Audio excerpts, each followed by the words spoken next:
What are we? Dissidents, nearly.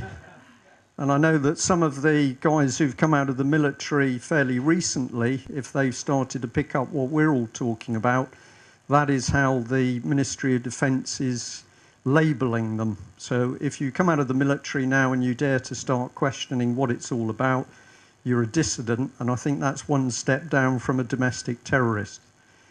So what we're saying is that we need to get the label back on the right people.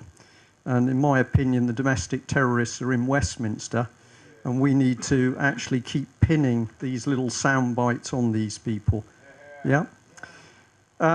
Now, I did a bit of adjustment while I was listening. This is just to prove that we are all working together. This was a page in the UK column quite a while ago, but we did start to pick up on chemtrails. I think that was a picture taken, I think that's Plymouth. I can't read what it says now because it's too small. All I'll say is that from my military background, spent quite a lot of time at sea, particularly if you're near any of the aircraft carriers, especially the American ones, you see jets operating in a fantastic way. And when I saw the first aircraft going over my house, where there was a trail from one horizon to another horizon, and I took the dogs for a walk, and when I came back 2 hours later, that trail was still there, I was amazed, because it obviously was not a condensation trail. So for me, it's just obvious that these things are not normal. I can also tell you that recently we've had contact from an airline pilot. I won't say which airline he's involved with, but he phoned us up, said he'd been following what we were talking about and would like to meet us. And eventually when he did, he lives out of the country, but when he made one of the trips back to UK, he came down to Plymouth and came and had a chat with Mike and myself. And one of the things he was talking about was the trails. And he said, it's very obvious to me because I can be up at altitude watching them or seeing them or watching them being formed. But what he started to do was to put some facts about how it works in the aviation industry. And one of the things he's pointing out is that there are now standard additives in jet fuel. They're anti-static agents, so supposedly they are helping reduce the possibility of sort of spark ignited fire, particularly when they're refueling and things. And there is some background to this, but he gave us a couple of aviation fuel specification sheets where you can read about these additives, and clearly some of these additives are producing some of the trails, but he is also fully of the opinion that there are other aircraft out there that are spraying. But he says you daren't mention it within the company, and he said some of the pilots who've shown a bit of interest in what's going on were very quickly told, forget it, otherwise you won't be working with us much longer. So this pilot, who I think is going to give us more information, but he's talking about a fear culture within the airlines over people who know what's going on.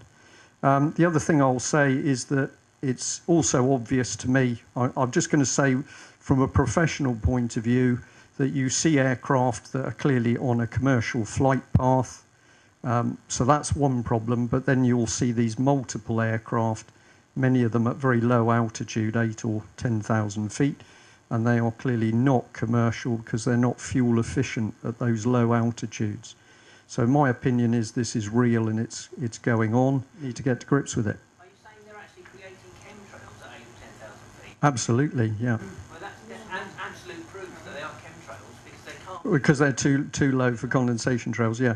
If you want to get a bit technical, you have to do a bit of trigonometry. If you buy a cheap telescopic sight for an air rifle, and you can work it out on a piece of paper, but you take an assessment of the length of the aircraft, 110, 120 feet, and then you do a little bit of trigonometry. So you just need to be able to measure the angle that you're observing the aircraft, and you can calculate the height reasonably accurately. That's how they used to do it in the Second World War. I'm not that old.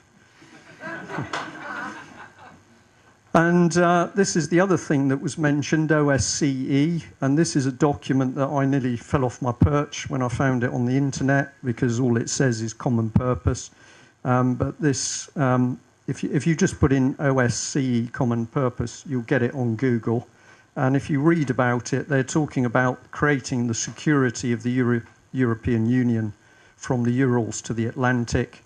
And they're talking about meetings to do with all sorts of semi-security type things throughout Europe, where very strange people are meeting to discuss it. So this thing is real, and there is absolutely a common purpose. But if you look at the way, it's just a brief comment on this, but if you look at the way we're now seeing geoengineering utilising airspace, the same thing is starting to go on with control of the oceans. So these big geoengineering projects require world government ultimately. So I just thought I'd put that up. Okay. Well, a little bit of blatant advertising of the UK column. I just want to say that for a long time we've been trying to do this business of pin on the perpetrators of what needs to be pinned. They're traitors. It doesn't matter what party they're from, Gordon Brown as it was then, and a very young Cameron and Clegg. But these people are working together. They are working to a common purpose. Of course, a common purpose is actually a crime if you look it up in a law dictionary. And they're betraying the country. But we know that they're having their strings pulled. And I think it was the Mirror a few days ago actually just said, well, Cameron's a liar and he's a deceiver. And I liked that language. I was very impressed. And then it went on to say, but of course, he's only a front for the banksters. And I was fascinated by that because obviously that was a mainstream paper picking up on the type of language that's going around in the alternative press. Banker, gangster. So I think that we're having a much bigger effect than we think we are. And I won't betray too much, but Patrick said to me just now that he'd been in a particular bar up in London where there were people who we will call mainstream.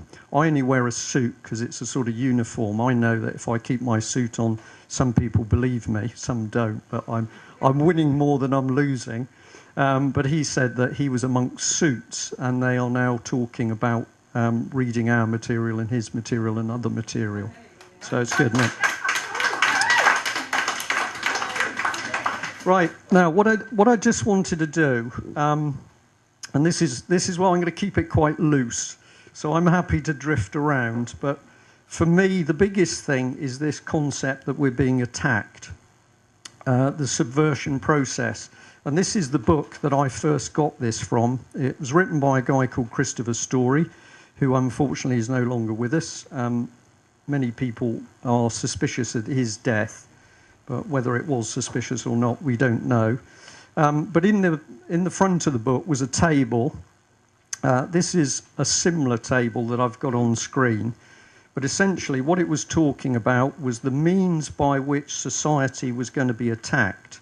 And so, for instance, it talked about in religion, false religions, spiritual desert, emptiness and ignorance, law and order, legislated, imposed, inconsistent, unwarranted bias in favour of the offender, victimisation of the victim.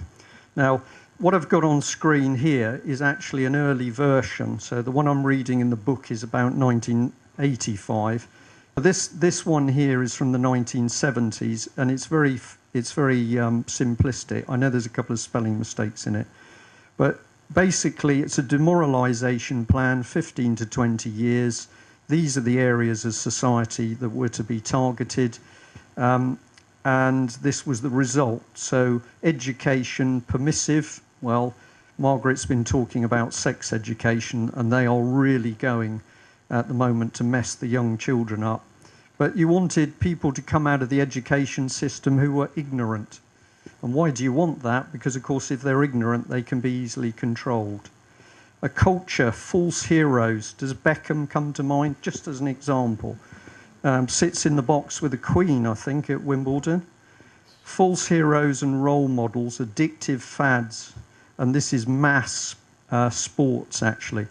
So I always find it now very creepy when I see these big, was it the Marathon of the Northeast or something?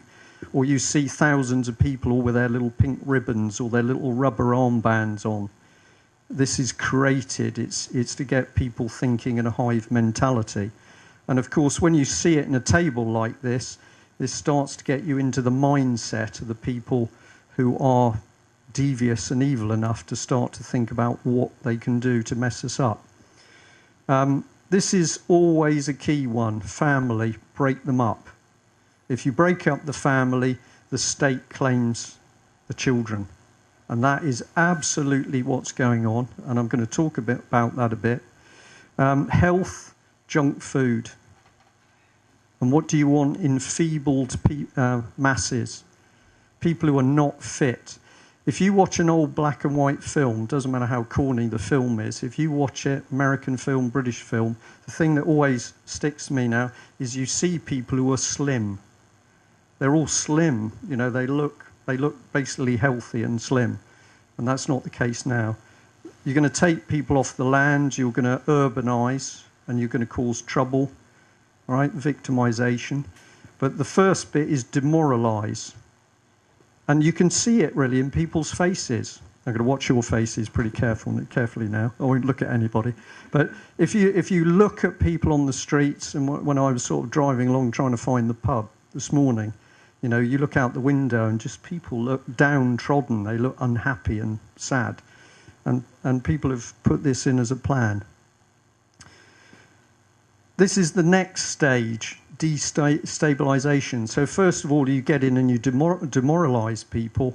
And then when you've dragged them down so they haven't got much fighting capacity, then you're going to really get in amongst it. Yeah? Destruction of bargaining, grassroots, isolation, multi-nations. I can't remember what that is, but it'll come to me in a minute. But basically, you're locking nation states into these very complex partnerships and arrangements. So the country doesn't operate on its own. It can only operate with the French, or it can only operate with NATO, or it can only operate with the European Union. And I think that we are now into this stage. And this, remember, this was put together in the 1970s, Big Brother. That's what appeared, and by an amazing coincidence, we had Big Brother popped up on TV. And I'm told by psychiatrists and psychologists that a lot of Big Brother, particularly when you're, not that I watch it at all, but if you're sat there watching people sleep, you're actually destroying your mind. It's designed to destroy your mind. And it's heading towards this crisis. And this is where you're talking about revolution. And the normalization, this doesn't mean that things go back to normal. If you put it in a communist, a Soviet, or a corporate fascist sense, normalization is when the state is fully in control. So this book for me, which I've mentioned before, this was the book when I was reading it with a cup of tea one day and I thought, my God, this is happening. And maybe it was a bit easier for me because this is military psychological warfare the guy's talking about. The rest of the book's very complex political analysis about the Germans and the Soviet Union. And I'll just say, if you believe that the Berlin Wall came down, it absolutely didn't. It absolutely didn't. The only thing that formed our opinion on that is what we saw in the mass media. The wall physically fell, but the doctrine and the politics that was behind that wall not only stayed behind the wall, it then migrated across. And maybe I need to do a presentation talking about that. But it was one of the days, other people had a real shock when 9/11 happened. I was just fascinated when the BBC told me one night, the Berlin Wall's come down, that's the end of communism. Well, the days leading up to it, I knew what I was looking at, which was all sorts of refurbishment of the Soviet military. And then after the walls come down, I'm looking at the same stuff. And this wasn't we were being fed junk, this was real. So somebody was lying, and of course it was the BBC. You won't be able to read this, but this is the 1985 version where there's a lot more detail.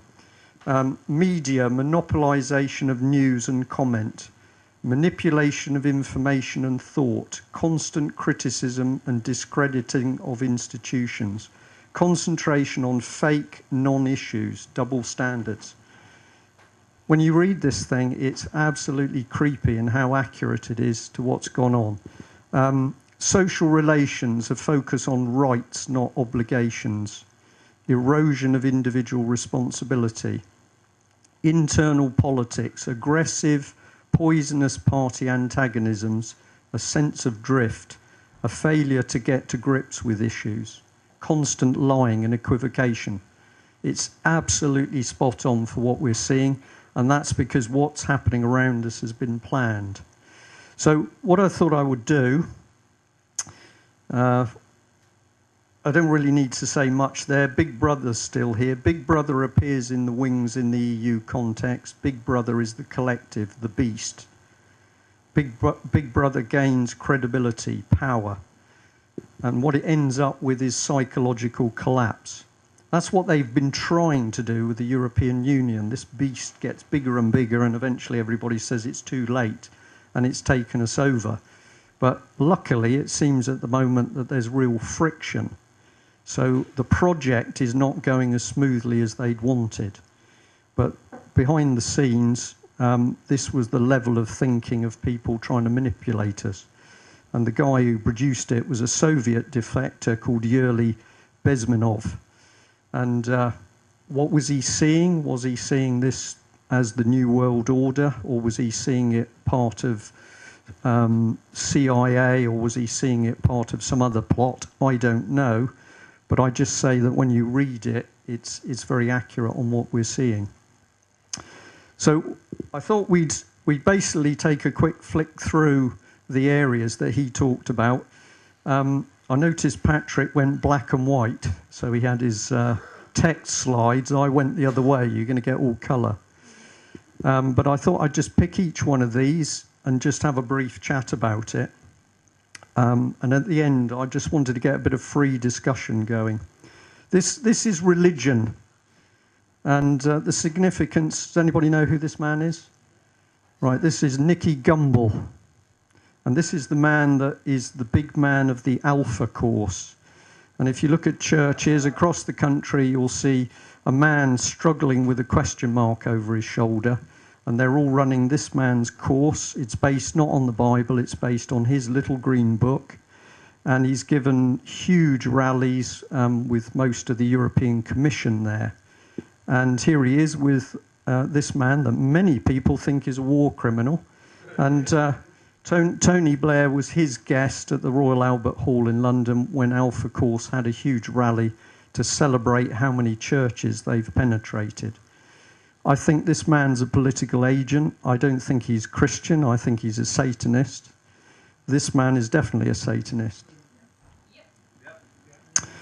I don't know whether I'm going to upset anybody here, but this is part of the destabilisation of the country. I'll put it this way, that there's a backlash coming at the moment, a big backlash about people on benefits. Anybody who's taking benefit is a scrounger on society. The disabled are to be used as a weapon. So the country's been psyched up that everything's about disabled access and disabled this, disabled that. Now they're going to switch the switch and the backlash is coming. And the gays have been used. That's what I'm going to say. The gays have absolutely been used to be brought into the establishment, and particularly within the church, to help destabilise the church. If I offend anybody, I'm happy to discuss it afterwards. But these people are going to be sacrificed.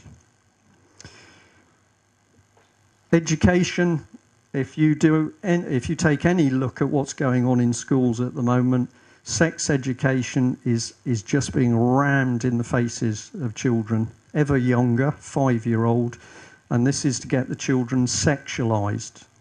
And the reason they want them sexualised is because the plan is for the age of consent to be removed. And if you actually follow what Stonewall has been doing, they've steadily been pushing for the age of consent to be lowered. But behind the scenes there was, well, it should be lowered to 5. But what I'm going to tell you is they want to get rid of the age of consent altogether, because in the new regime, paedophilia is to be, inverted commas, normal and acceptable. You can remind me of the 4 topics. I'll just keep going through the slides till we hit the next one. Culture, but soft porn, okay, is now everywhere. And of course, we know that the internet could be cleaned overnight by simply turning the filters on. But that's not going to happen, because you've got key people from Google and the web who are working with the government. So why do you want this stuff? You want it because it's a drug. It traps people, it draws them in. You get a fix at one level, and then you go looking for the next level. And of course, the other thing that's now happening is youngsters are being drawn into this. So if we look back to the start of the girly magazines, I won't look anybody in the eye here, but you go back to the late 50s, early 60s, and these things start appearing. And of course, there were people in the background funding it. And it was funded with a reason, because it was the start of the attack on people's minds. This is just a blurry clip, but even the Olympics got the treatment, because there were quite a few papers that were covering that. Never mind the athletics, some of the images were quite sexy. And this was one, what do you call it, pole vaulting, isn't it? So this was put in one of the papers as an image which the boys might like. And when you follow it through, it's pretty easy to see who's there, who's in the smelly pile. And Tony Blair is one of my favourites, and he said here, Tony Blair has defended Labour's decision to take money from pornography publisher Richard Desmond, but admits he would love to stop having to raise party funds. So there's the diversionary argument, not is it right or wrong that you use soft porn to help fund the Labour Party. He detracts it by saying, well, we'd like to not run on donations at all. So I'm going to say to you, these people know absolutely what they're doing. There's no ifs or buts. You can just track it through. And well, here we are, Jimmy Savile. Now, I think we got to give credit to David Icke on this one, because David Icke was saying years ago that this man was very dangerous, and so was Bill Maloney from Pie and Mash Films. If you haven't watched any of Bill's films, the one to watch is Sun, Sea and Satan, where he's talking about what was going on in Jersey. I'm going to say to you there's going to be a lot more coming out from Bill and other people who are now digging into this subject. But this man can't have done what he was doing without help from other people. So if you watch at the moment, there's a sense of drift coming into the press. It's all about Jimmy Savile, Jimmy Savile. Well, Jimmy Savile couldn't take on the keys of Broadmoor without somebody agreeing that he was going to get those keys. So the issue is partly Jimmy Savile. He's dead. The real issue is, who was Jimmy Savile providing children for? And I'm going to say to you tonight, with some knowledge and people who have real knowledge, that this man is the centre of children being provided to all sorts of people, including politicians. So my prediction is you're going to see a massive attempt to blur the investigation over this guy.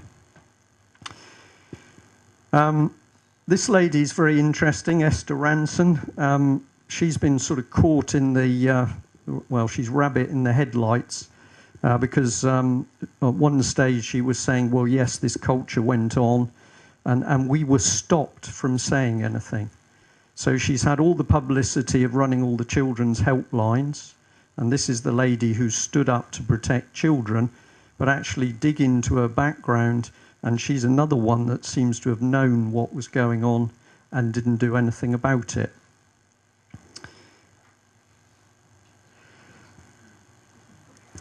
And good old Harriet's been speaking out. She's been calling for an independent inquiry.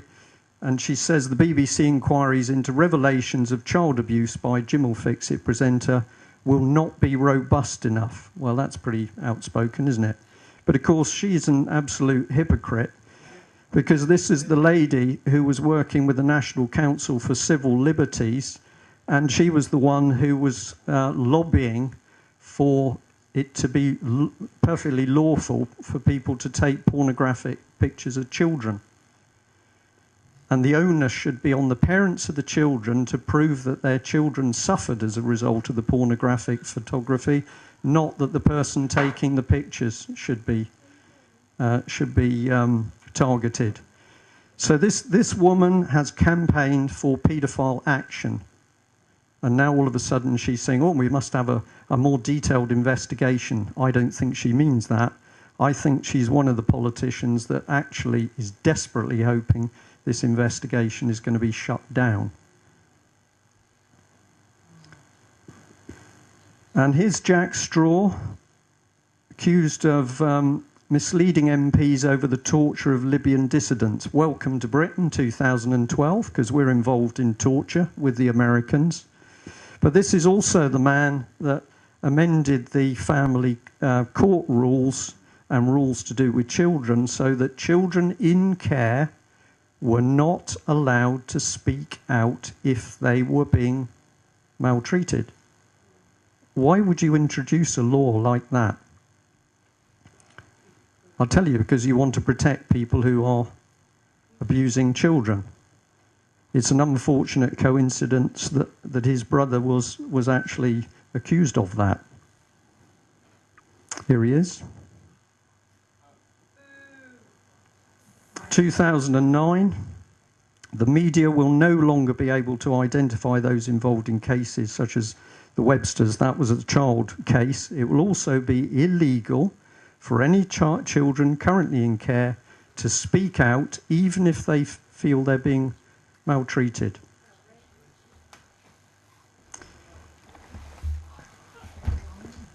Actually, so who's this lovely lady?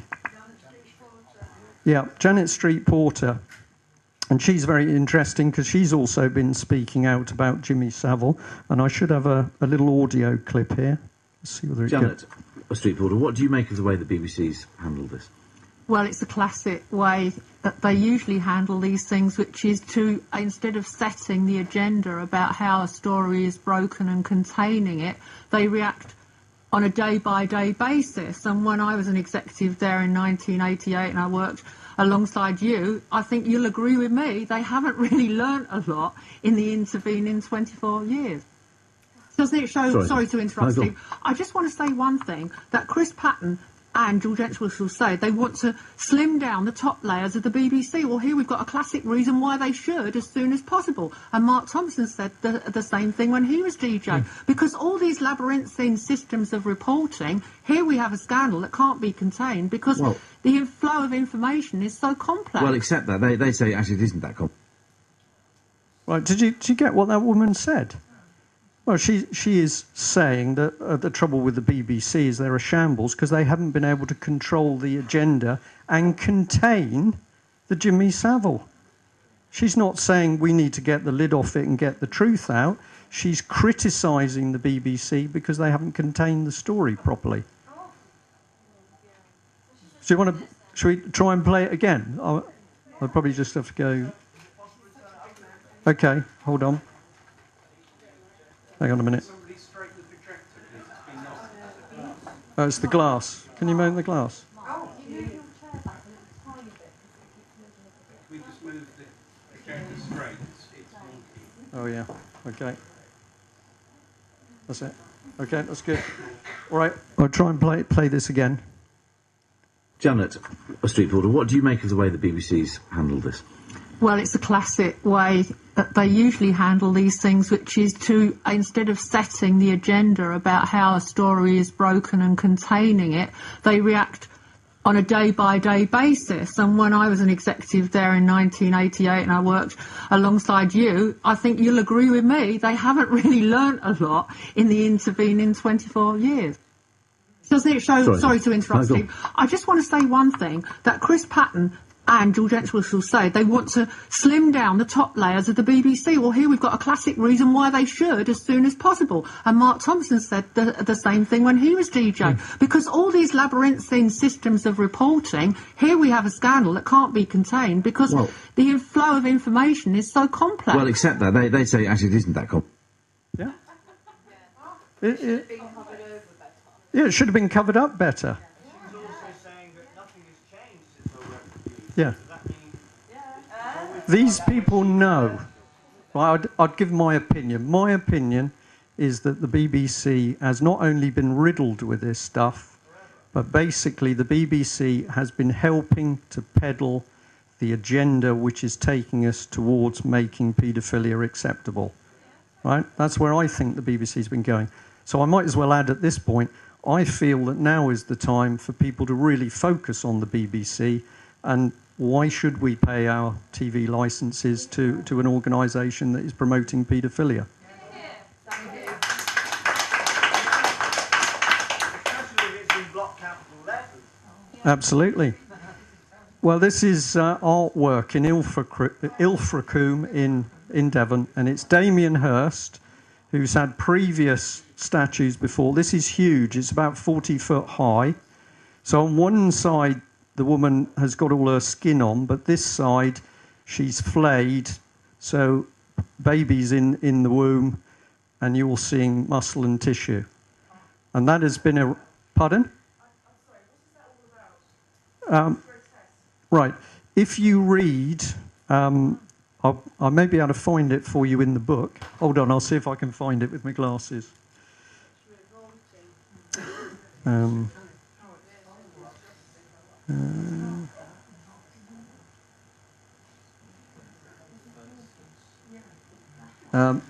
can't. I'm not going to be able to see it that quickly.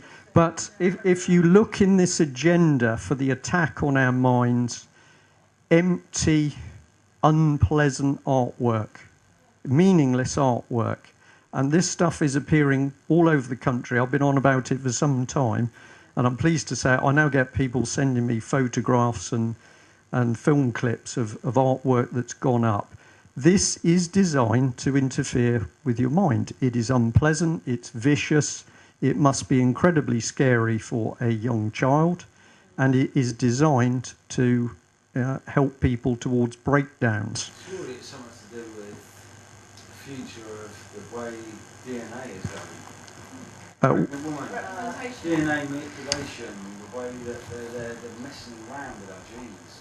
Well, it could have a message at that level, but I'll say to you that Damien Hirst has done other ones where he's had. But I'm sorry, that should not be put on public display. If you want to put it in a private art gallery, and people who've got very liberal ideas about modern art can go and look at it, fine. Well, But this put that in a public place. this is not only totally there in the harbour, but it's been approved by people locally, and it's been filmed being put in position by the BBC, and they're describing it as, oh, this is wonderful, whereas of course it's not. But this is the same mentality as things like the Angel of the North or the Wicker Man on the Somerset levels.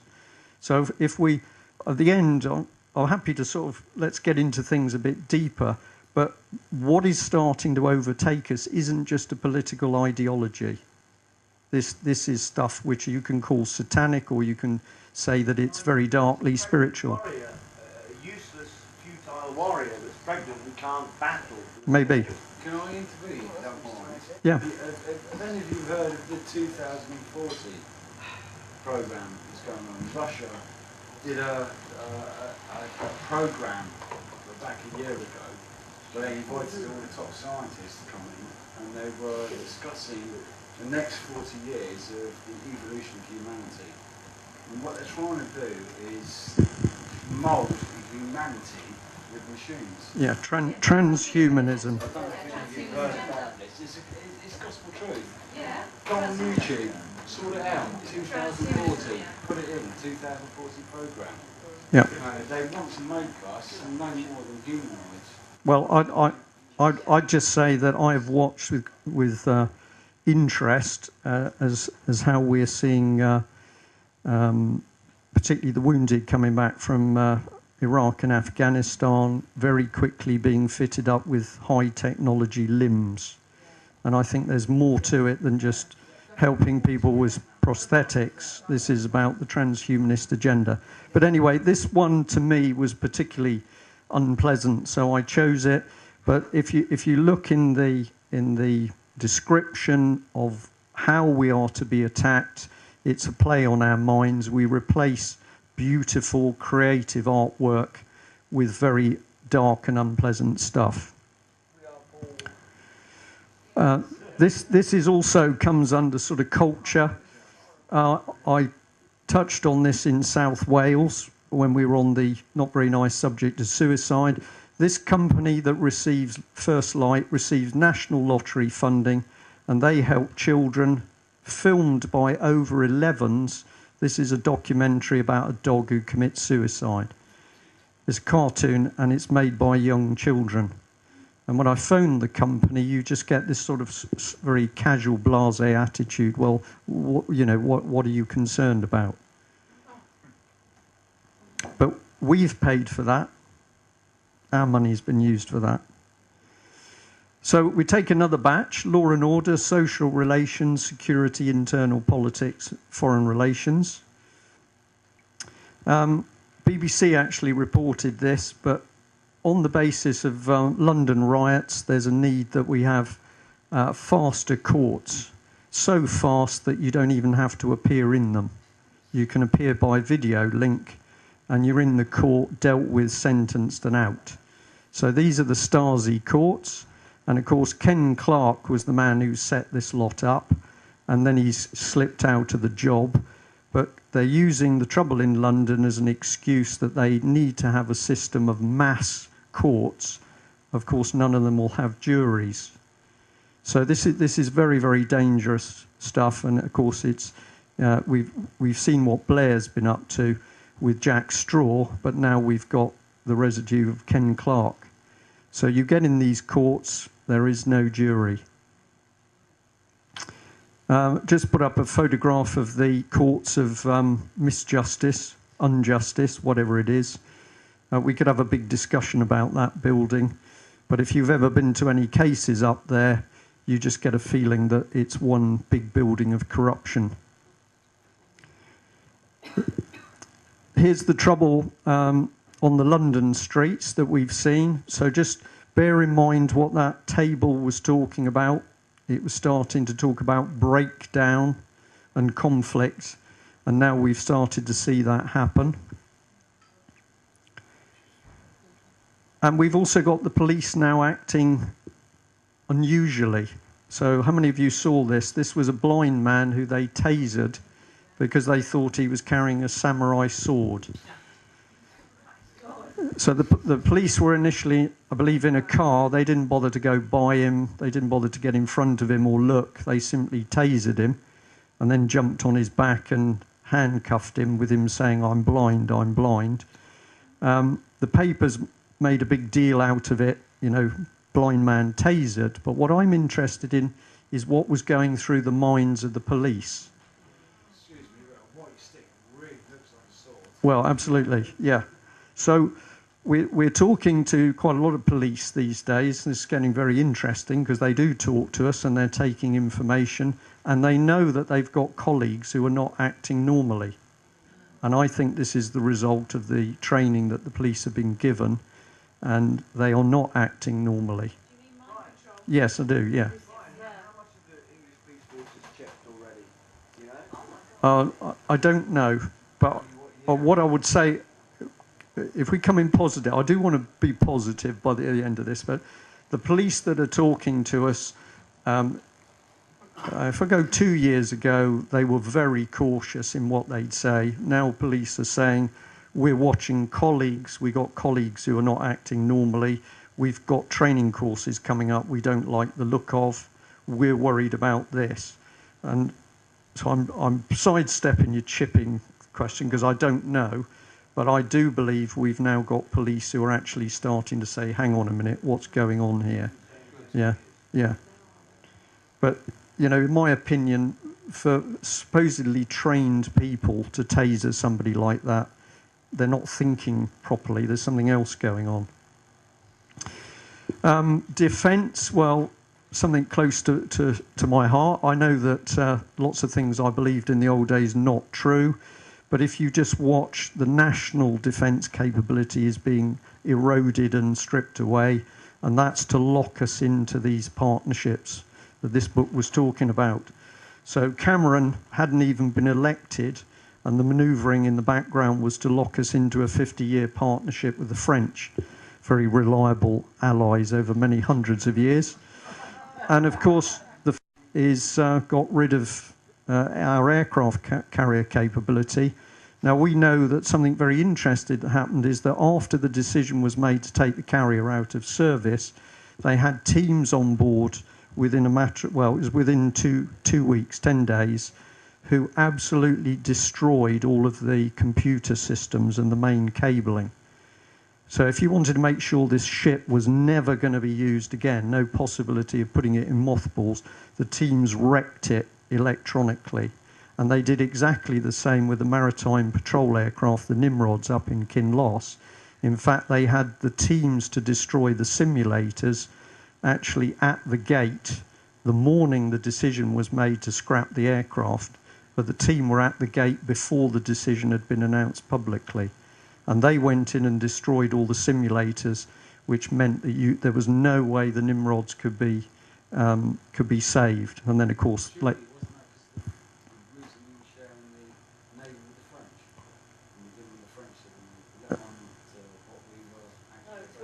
No, there had been a series of meetings before the Strategic Defence Review with Cameron. This is going back to 2009. We printed in the column quite a lot of detail on this. There were meetings that took place, facilitated by the charity, the Franco-British Council, and the meetings took place in the ambassador's residence in Paris, at which they decided what the British Strategic Defence Review was going to do. It was all decided behind closed doors before Cameron was even in power, and that was why he'd been in power a matter of weeks, and suddenly this 50-year partnership was announced. Well, when was the planning for that? Well, the planning was done behind closed doors. It was never discussed with the British public, and it was never discussed in Westminster. So the key bit is that the British military is being cut and cut and cut so that we are automatically dependent on the other countries. They knew they wouldn't get us into bed with the Germans. There's still too much feeling about Germany. So they've used the French as being a nation that we can sort of tolerate. But it's all about locking us into a one supranational military. Cameron, all he talks about really is war. You know, he's there boasting that they did Libya when he took other MPs around his residence. This was reported in the national papers. He stopped by a map and said, well, more or less, this is the world. We've done Libya. Where shall we invade next? And that was reported mainstream press. Is this man a psychopath? Well, he's got attributes. And war with Iran cannot be ruled out. So if you look at it with a common sense view, it does not make sense that this man would be saying we need to cut the military at the same time as he's talking about the risk of future conflicts. But if you know that what's going on here is to do with a world global agenda, meanwhile he wants to smash this country apart, it makes absolute sense. And what does it do? It brings back the bodies. And the statistic that's never properly come out is that for every body that comes back, there's between 4 and 6 seriously injured people. So, the moment Afghanistan and Iraq is basically has been a sausage machine to create casualties. And I believe that they want some of those casualties because I believe they are using the wounded for experiments with prosthetics. This is, of course, when we're seeing the breakup of the country. So we don't have any debate in Westminster about what should happen with Scotland. Mr Cameron just goes north of the border and sits down, and it's all going to be organised. So this is the key thing. We don't see any real discussion now in Westminster. We've just got this president. And of course Salmon's a liar because he's offering independence, but Scotland can only ever be a region within Europe. So he's telling porcupines as well. But basically, if Scotland goes independent, we lose the base for the nuclear deterrent. And that was one of the key objects of the European Union, that Britain should be stripped of nuclear weapons. It's the French and the Germans are going to hold the nuclear weapons. This was I mentioned it early on about some of the words here.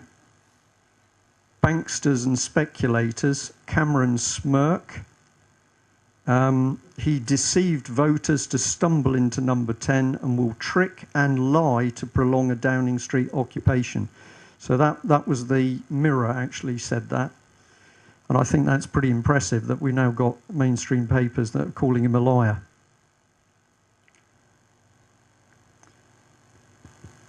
Leveson inquiry. A lot of people have forgotten about it.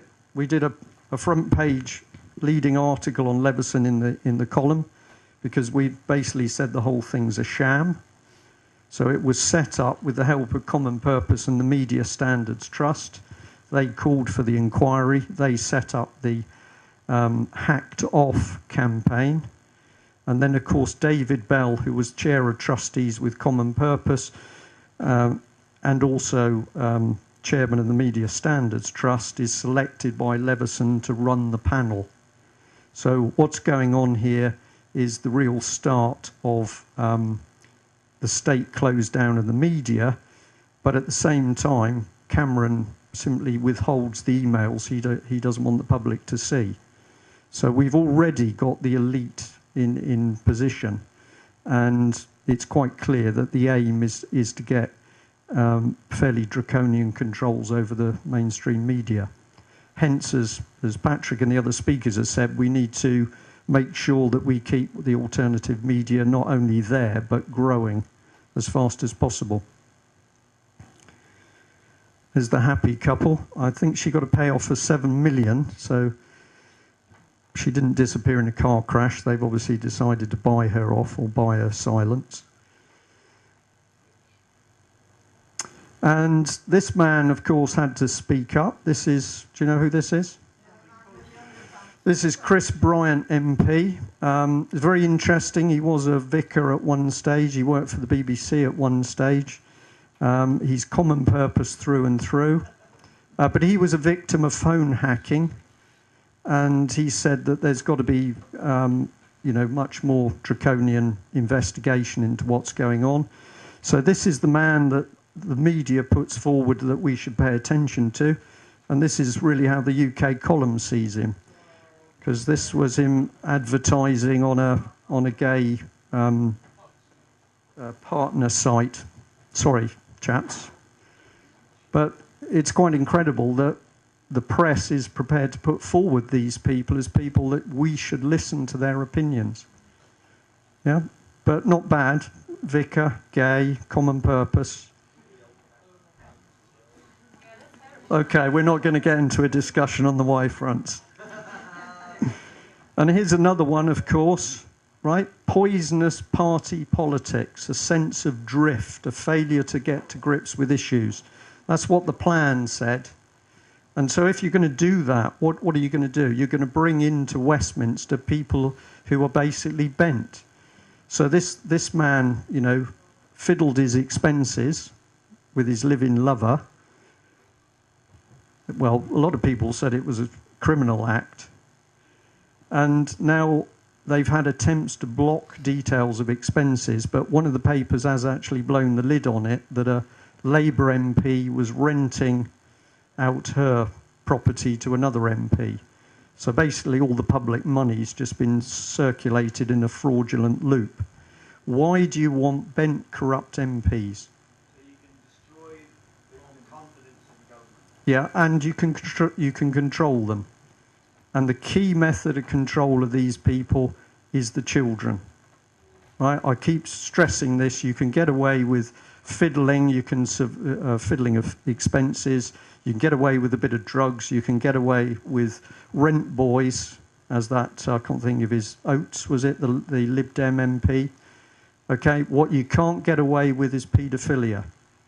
And this is why the Jimmy Savile case is so important, because we're now starting to get near the fact, I'm not saying this man is a paedophile, let's just get it right, but what we are saying is that it is well known of the connections into the heart of government. And of course, the people who've got the films, the people who've got the pictures, are absolutely in control of these politicians. Am I confident about what I'm saying? Absolutely, because we have got police telling us what they know about what's been going on. Bill Maloney is also working with police who know what's going on. Yeah. Sorry, Brian. Do you think MI5 has the security stats involved in children? Yes, I do. Yeah, and I think it's highly significant that Straw, when he first came into power as Home Secretary, one of the things he did is destroyed or started the initiative to destroying all the MI5 records of subversives in the country. So I believe that, just as we might say with the CIA, I think our British security services are rotten.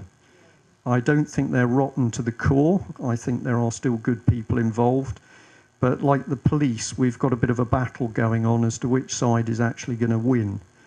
If you'd spoken to me 3 years ago, I was quite depressed because it seemed that the baddies were making most progress. But in the last 9 months, certainly the last 6 months, you just get a feeling that something's turned. I think there's a lot of police out there now who have had a belly full of watching criminals at high level, politicians get away with it, and they're now saying we're going to stop it. And I think it's very significant that Andrew Mitchell, the guy on his bike who called the police plebs, he's lost his job. Now, how did that happen? Why did he lose his job? Well, no, I'm looking for a different answer. He lost his job because of the publicity.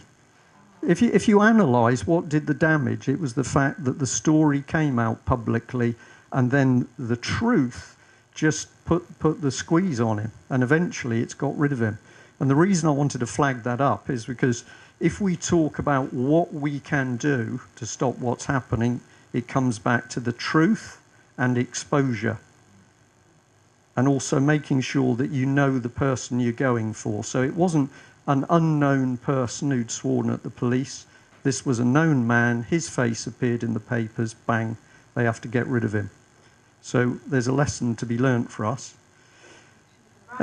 Yeah. Suggest that perhaps people here would consider taking sending, not taking because you'll all be on camera, UK columns. I've got 2 ready in big white envelopes to send to every police station in Bournemouth. And I'm also going to staple the Tony Farrell, Nick Colliston DVD onto one corner so it doesn't get lost in the envelope, so that every police station in Bournemouth gets one of those DVDs. Okay, I think it's a brilliant idea. Let me come on to that at the end. I just want to whip through these slides, but I absolutely want to go where what you were talking about. Okay. So this is Dominic Strauss-Kahn, so one of the top men in the international monetary system.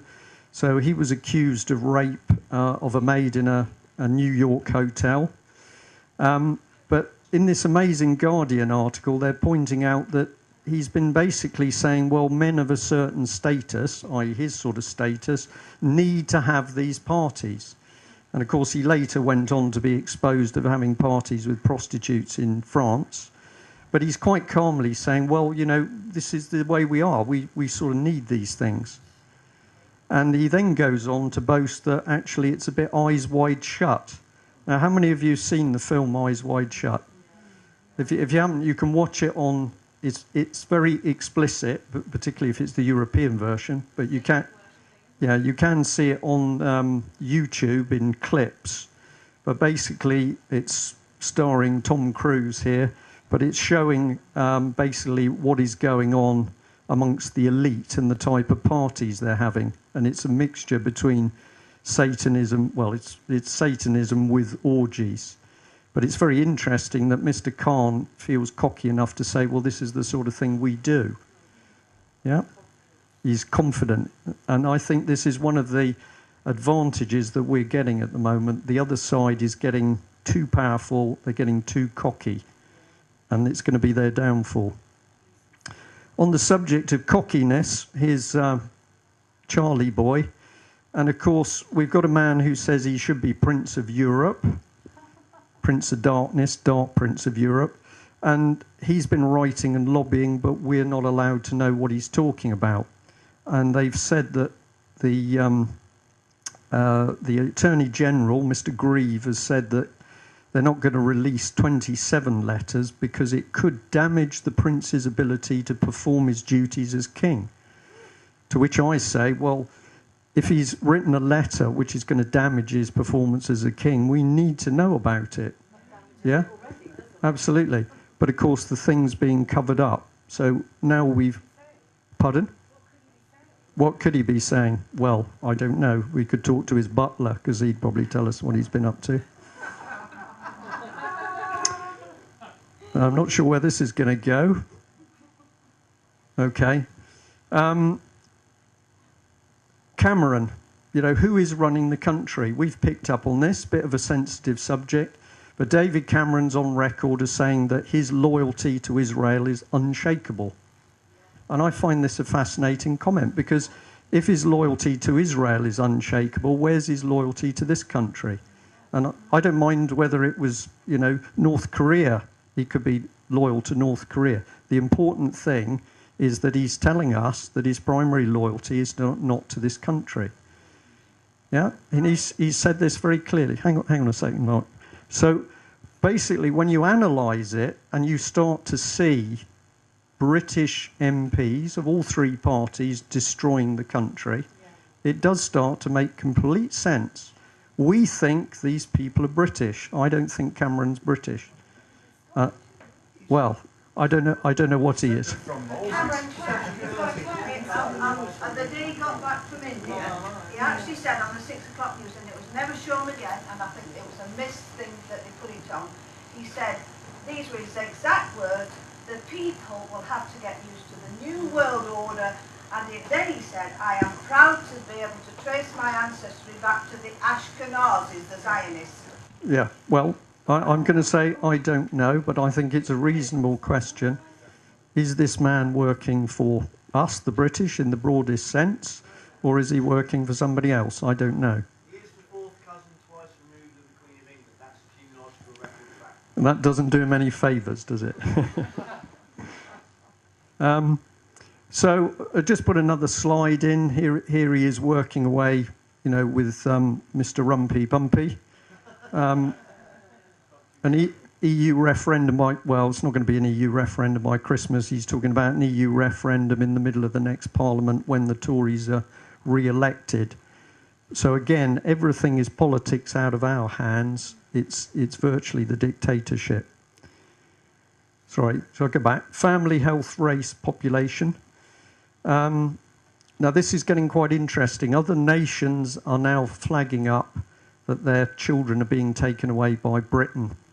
And this was a story that broke over the Slovakian government speaking out very strongly, saying, why are British social services taking our children? Well, we come on to that.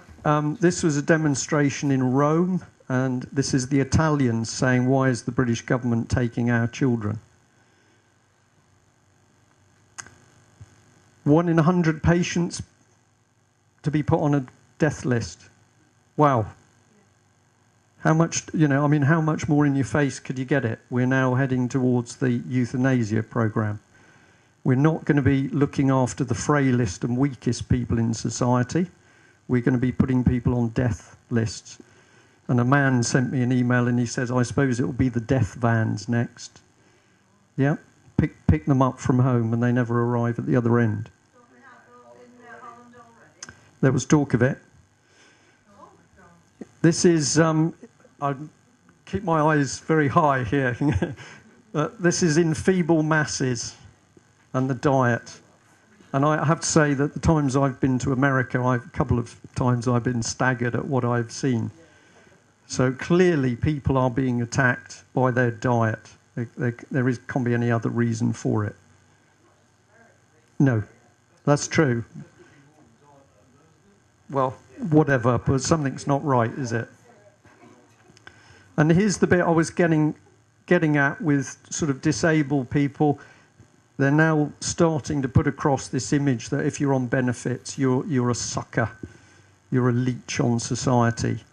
And I think you're going to see this becoming more and more aggressive. Parts of UK see young jobless figures soar by 1,700%. So in Spain at the moment, amongst young people, 50% unemployment.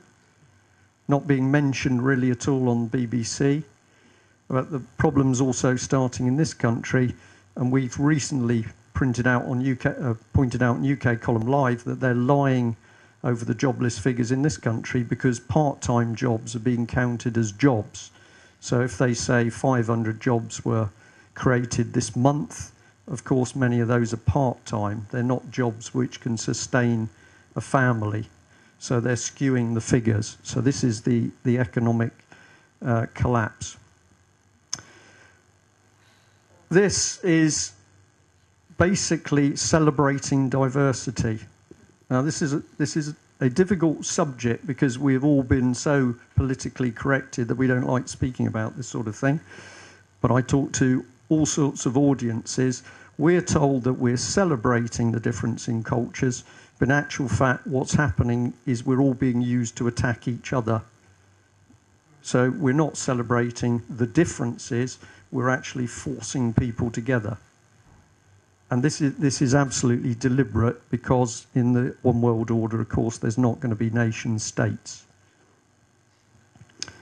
Forced vaccinations, and a key thing that's coming up on the 10th of November is a referendum in Ireland, but there's also a vote in the Irish Parliament where the law is going to be changed if it's a yes vote, so that the state effectively has priority control over children. And if this goes through, it's more or less one of the last big jigsaws to the fact that social services can take children at will, not only in this country, but internationally. Yeah. There's a very good website called Free Thinking Voice, which if you go on, has got a lot of information, not only about what's happening with children, but what's happening in Ireland. That's a gentleman called Kevin Bull and his wife, Katie. Okay, have I gone the wrong way? And we're getting to the end bit. Well, it's all been well covered by the earlier speakers, but all we see is an increase in debt, which is slavery. We're seeing the public sector being undermined because their jobs are being given away to the private sector. So we've got discontent there. We've got the wastelands across the country because there is no heavy industry or manufacturing. And this is obviously one of the Dockland areas. And the state is getting involved in everything. So the state regulates whatever you do, where you smoke, how much you can drink, and it can issue the fines at will. And where's Britain got to in the world? Because this thing talked about, the state of Britain in the world. And obviously we're now at the point where we're running food parcels in Britain. So we've been pulled right down. The end bit, is, of course, is the revolution.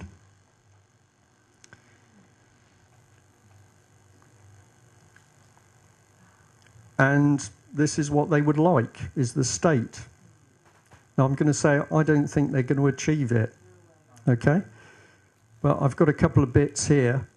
This is not being shown on British TV. It's a film clip about trouble in Spain, and if you haven't seen any of this stuff, it's worth watching because the police are out of control.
This is effectively happening all over Europe at the moment, but nothing appears on mainstream TV.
I can move on to this one. Right, horrible scenes. I think the government wants that sort of violence on British streets, and our primary job is to make sure it doesn't happen. This is absolutely critical. This is another scene of a crowd, but it's very interesting what happens, and I'm going to say this appears to be the right way to do it.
Yeah, Spain.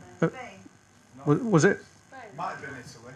I don't know. Well, it should have been. Because that's quite a juxtaposition between what we previously saw. Yeah. Well, when the police were surrounded there, they must have been cacking themselves, because if the crowd had turned on them, they I think wouldn't be here. So it just shows you what power of people can be done, can do. And what is necessary to control things. So I'm watching the time. How is all this being done? Right, this man, some of you have heard me talking about him before, but if you've never heard of him, Saul Alinsky is the man. Look at his material on the internet, download it, study it, because he put forward the plan for destroying us, which is this plan that's unfolding at the moment. Subversion, getting in amongst community groups and individuals and everything else. But if you read his way of doing things, we can absolutely do what he says back to the other side. And one of the things he says is personalise the issue. So we've got people at the moment not happy with the NHS. It's not worth anything talking about the NHS. You've got to go for the minister responsible. You've got to go for the head people in the NHS. Their pictures have got to appear. Their names have got to appear. They have got to come to the forefront. It's very clever stuff when you read it. He's written it in a dark way, but you can pick off this stuff and say, we can do the same thing. So Margaret there talking about sending the papers. Papers do get sent out to a whole host of people, including police and politicians and everything else. But we know that where people have picked up the phone to complain in numbers, so there's been some of the mums who've been picked up with the police in Merseyside, when the name will come to me in a minute, when she was arrested, and we tracked down where she was. We found where she was about midnight, and basically when the policeman took this lady in her cup of tea in the morning, he said, "Bloody hell, love, you've got a lot of friends." There'd been so many phone calls that they'd shut down the call centre at 2 o'clock in the morning or 2:30, and that meant the chief constable was called out of his bed, right? So Maureen Spalak was the lady, sorry Maureen. So basically just people making a peaceful phone call. We had another mother called Elaine, north of the border in Scotland, has been assaulted and bullied and harassed, was getting very scared. We did an interview with her in the UK column Live, and we then put that interview up on the internet, and at the end of it put a little clip saying, if you're not happy with what's happened to this lady, ring this man, the chief constable, right? And people did ring and did email, and that lady then said to us a couple of weeks ago that she had a visit by the police. My goodness, their attitude had completely changed, right? So have a look at this man and read what he was talking about, and then have a think about how we could use it. But Saul Alinsky. Yeah, okay. And the significance is he's a subversive, based on Marxism, but a subversive. His doctrine is within Tory and Labour policy. And I've already put up the documents to prove that. Yeah, so Cameron and Miliband and Clegg are using this man's tactics. That's why everybody's got this sense that things are falling apart, but you can't really see what it is, because they've buried into everything. Well, well, and their father was an editor of a dictionary of Marxist thought, and he was one of the two guys that started Demos. Right. Yep. So the Miliband brothers in my book are Marxists.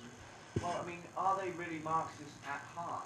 I mean, No, you take on the mantle of they're communitarian. They're communitarian. you take on the when you get to that level, it doesn't matter. Just get in there. Yeah. Just get in there and fleece the public, get the taxpayers' money. That's where the big cash cow is. As long as the world order of gender is achieved, are they really communist, Marxists, whatever, you know? Well, communitarian is the best one, because it's a sort of, yeah, it's a mixture of communism, fascism, and corporatism. Yeah. And it's not communism. You can see that it's more fascist in the way they're using the big companies. May I say, I agree with Alan Watt when he says at the local level it's going to be communists run by fascists at the top. Yep. Around the world. Bad boys. I've shown this clip before, but it seems to be working well. This is a man called Dominic Campbell. He originally worked in local government, but he now says he's the work director at Future Gov, and the industry is government and military, and he's into change management. And this is his number 2, Carrie Bishop. This is her website. I haven't fiddled around with it. She says she's a nosy Parker interested in social change and trainers. Okay? Now, what's the significance of these two? Listen to what this man talks about. I'm going to do that very uncool TED thing of saying, this is really exciting for me to do this. You don't often hear that at the beginning of TED videos, but I think you should a bit more. So I'm going to talk to you about some of the work that we do. My name's Dominic Campbell. I run a small firm called FutureGov, and I'm lucky enough to work with a small gang of cool people who are really interested in how we can use technology and the web to transform government and politics. This is my personal story. This is where I started 9 years ago. Very, very classic local government story. That's Barnet Town Hall in North London. Doesn't look like the hotbed of innovation and disruption. So this is also me. The other side of my life is my web obsession, and in particular Twitter. And the last two slides are really the foundation of my career and the foundation of FutureGov, and also me being lucky enough to be part of this movement that's now often called Gov 2.0, Government 2.0, building on how do you transform the web, government using Web 2.0 technologies. So Twitter has been pretty fundamental to why I'm here tonight in so many ways, which I can't really go into because there's so many of them, but it's fascinating just from a personal journey how disruptive to my life this disruptive technology has been to actually take me out of being in the back office of a town hall in North London to suddenly being here 3 years later is phenomenal. What is the kind of culture that we're all striving for? What is the new world that we're pushing for? So I think that we're at a point now where you're either with us or you're against us. Or are we actually going to transform government into something entirely different? I think the really crucial thing is that we're pushing from two sides. So on the one hand, we need to be disrupting from the inside of government. Disrupting from the inside of government. Disrupting from the inside of government. They're the ones who are creating parallel structures. Carrie Bishop, who I'm honoured to work with, who's a great colleague, she talks about parallel structures where you're not destroying the system with this technology, you're just creating an entirely new system. Just using the web to create new structures for yourself. So normally where there's bright colours and shiny logos like these, you've normally stumbled into a place where social innovators are trying to do something new and creative and interesting. And all I will say to finish is just to encourage you to join us now as a militant optimist, get on the web, get creative and get going. So thank you very much. Right. That guy's a change agent. And he's telling you what they're doing, disrupting from the inside. And that's why nothing works. NHS, hospitals have trouble. They've got people like this in, deliberately disrupting and destabilising. Because if you've got a big organisation, particularly something as big as the NHS, and you want to change it, you want to privatise it, you've got to shake it so that nobody knows what's going on. And he's telling you, you're either with us or you're against us. He's talking about militant, he's talking about disrupting from the inside. And once you see these people, it's obvious what's going on. And we flagged up, of course, Julia Middleton, Chief Executive of Common Purpose, because her team are change agents. Yeah, the people who are Common Purpose trained, these are the change agents and disruptors. And of course, she's been organising inside deals with Francis Maud. Yeah? So... right, basically, David Bell, the man linked back to the Leveson inquiry, sat in a meeting where he was organising for his charity to train the top 200 civil servants. And when we've asked for the documents, this man, who boasts transparency, doesn't want to give them to us, because, of course, the moment you've got those documents, you can see exactly what disruption is going on. You won't see much of this, but that was a double-page spread in a copy of the column, which we're going to sort of blow up. But we're showing, here's Cameron, here's Maud, here's Julia Middleton, Gus O'Donnell, as was head of the civil service. This is Jeff Mulgan of Demos. So that's a Marxist organisation. And these people working together with this man, Oliver Willier, a Frenchman, and he's an expert in behavioural change and manipulation.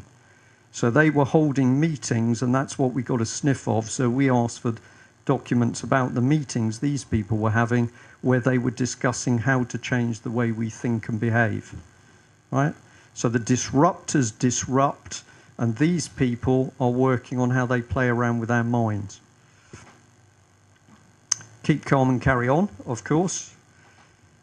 And I'm just rushing on here. Right, we've got to get rid of these people. And that's what I wanted to focus on, because a lot of the talk is about what's there. It's all nasty, the economic system's collapsing, we got the contrails there doing stuff with the water supply. What can we do? Well, I think the first thing we've got to do is concentrate on this country. Right? We can't help the Americans directly. Americans going to sort out the Americans are going to sort America out. We need to concentrate on this country. And we apply a bit of Agenda 21, which is what? What's the motto from Agenda 21? Think globally, act locally, right? So what we need to do is Saul Alinsky, but within our local communities. If you can explain to people in your hospital why they're having such a problem, then we start to take the hospital back. A lady came in to see me last week, said that she'd been sort of following what I've been doing for several years, quite a few actually, and I said, well, what do you think? And she said, well, as far as I'm concerned, Plymouth is now run by these people. And she said, I know where the money's gone. She'd worked for the Inland Revenue. She said, I know where the money's gone. I see what's going on in this city. It's being controlled by these people. But once you can see them, it's like woodworm, isn't it? Once you see the first little, oh my goodness, they're all over the place. So what we've got to do is personalise it.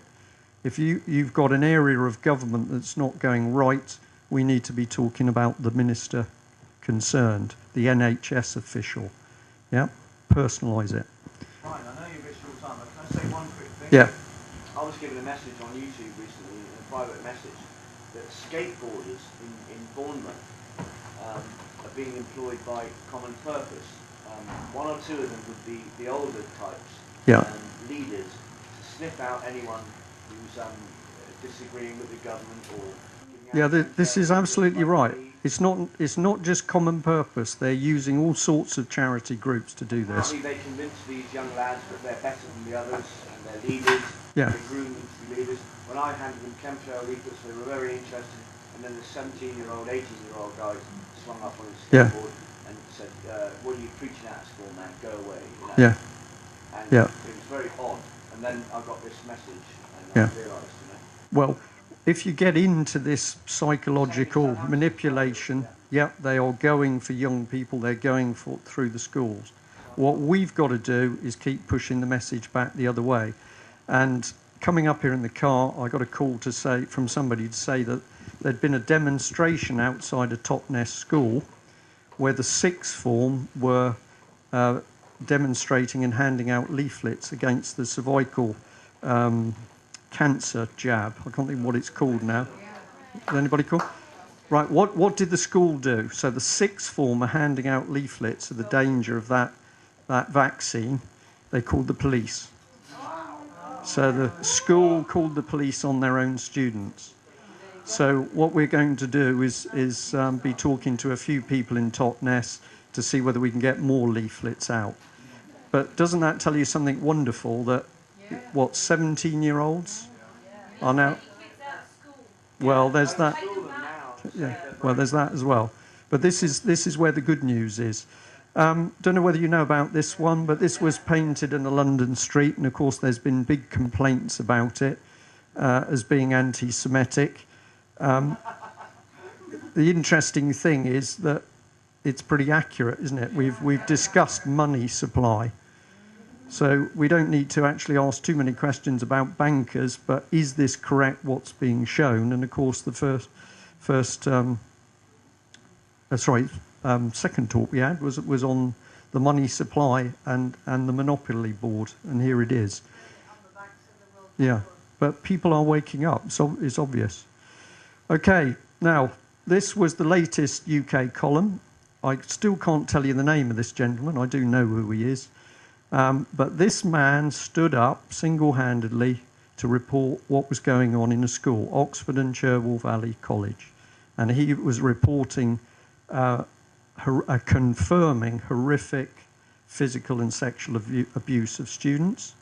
They were white and the perpetrators were white.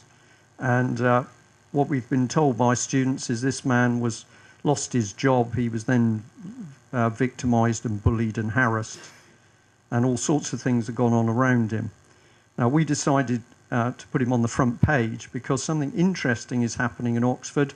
The police have been arresting a lot of men as paedophiles, Asians, and they are not touching any of the people that the students are naming around this school.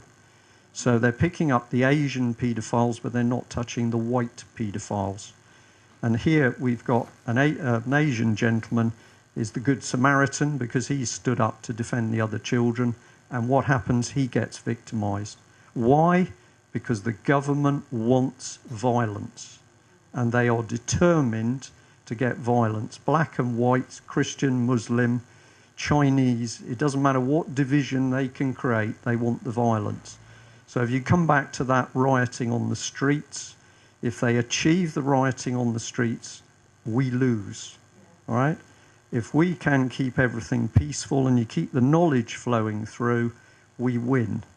And I am really encouraged by the police. I'm going to finish on the police, because the police are not only taking information from us and we know other groups, but they give us a certain amount of information, and it's obvious that more of them are paying attention to what we're talking about. We need the police, because the police in their hands have got the power to clean up Parliament. And I know it's only a small thing with Andrew Mitchell, but the police took him on. They didn't back down over what he said to them, and ultimately he lost. And I think that's a really, good thing for the police to have done. Are there bad guys out there? Absolutely, off their heads. But the police have got to sort them out. Yeah? I had a conversation with a policeman for about an hour the other day about chemtrails and about how Britain is a corporation, and I just went to town, half the lot. I had a proper talk to him. He listened to everything. He was really open to it. He even said about how he felt about how they were trying to push guns on them and how he would step down from his position if that was the case, because he would not morally be comfortable with taking guns on. He was waking up, and he was really interested in everything I had to say, and he was going to email me for more information. So if you stop and talk to them, they listen and they're open, and if you genuinely approach them on a compassionate level and meet that truth in them, they will wake up. And we can, like you say, and this is so effective, because actually they're always trained to deal with hostility. Watch out for the person who's being aggressive to you, and if you're not aggressive to them, they don't know how to deal with it, and also you're talking to them as a human being, right? Right, good news. I think there is a phenomenal change at the moment. Patrick, I can just about see there under the light. I know you also feel it, and we've correct me if I'm wrong, other speakers, but basically John and Patrick, you're sensing the same thing. Ian Crane is sensing it. Ike is sensing it. Something is changing.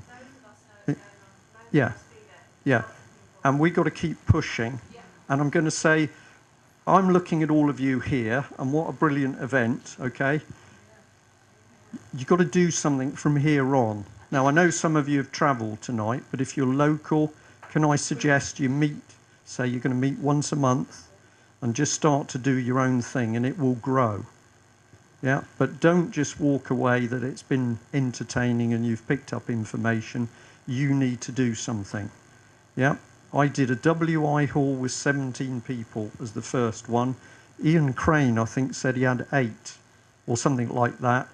And, Patrick's got a similar story. You start, as you had on your slide, Patrick, ignore what other people say to you. They will tell you your slides are wrong, that your subject's wrong, your presentation's wrong. Just ignore them and do it, and then you find it starts to go. Yeah? But we've got to push. For me, if we don't push, never mind the chemtrails, the fluoride, everything else, they're going to have the children. Because they are very close now to stitching up this law, which means that the state owns the children. Babies born are state property. Yeah. My daughter confirmed that. Right. She's studying sociology at Oxford. Well, they are state property because when you sign your university... Well, I know, but we've got to make sure that this does not work. Now, I believe that with regard to social services and child services at the moment, it's very easy that where the evidence exists that the snatch of the child, the stealing of the child is wrong, where the evidence exists, the names and hopefully the photographs of those people go up on the internet. Because the whole time they're anonymous, they're going to keep doing it. The moment their photos are up on the internet, they can't do it. They're teaching them about desensitisation. Yes. Yeah. Well, how about if you take emails from everyone that's local, and then we're able to keep in touch for the meeting, like they know the meeting. As you say, that you're all welcome to come to Bournemouth, to our group. We meet every fortnight in the pub, in a small room in the pub, and we have a great meeting. And I've got people doing different things. Heather looks after drugs, nutrition,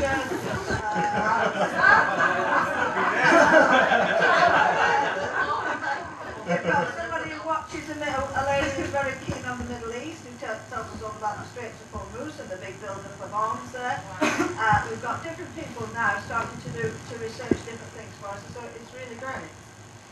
Okay. It's a very interesting evening, isn't it, folks? Right, I'm just going to end on the note that if you ask me what this is about, it's a battle. The battle's between good and evil. It's spiritual. We could have another session on that, but it's absolutely spiritual. And so all the spiritual things apply. How you relate to other people, how you love other people. Praying is important if that is your thing. But it is absolutely spiritual, and it's becoming, for me, it's becoming more and more obvious it's spiritual. And I can tell you that this gentleman, I've had some amazing information via the students he's worked with, but that's a very spiritual gentleman as well. Okay, right, I'm going to say thank you. It's late. I think you need a beer or something, or I need the beer. Jane, thank you very much. It's been brilliant.